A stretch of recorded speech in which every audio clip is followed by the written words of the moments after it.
Musta? Ako si Gab, isang mag-aaral ng DMD mula sa Section 10237. Mga kinahihiligan kong gawin ay manood ng mga pelikula o video mula sa YouTube o Facebook, makinig ng musika, mag-basketball, patugtog ng mga instrumento tulad ng gitara o drums, at paglaro ng online games.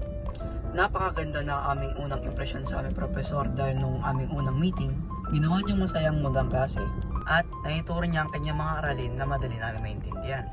Inaasahan ko sa aming profesor na tuloy-tuloy lang ang kanyang pagiging palabiro o ang pagpapasaya sa kanyang klase.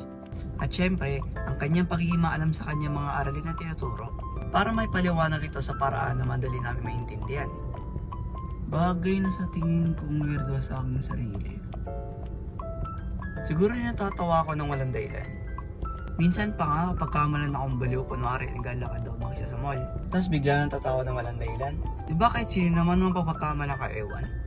Ayun lamang para sa aking malikhaing pagpapakilala sa sarili at huwag kalimutan mag-like, comment at subscribe. Peace!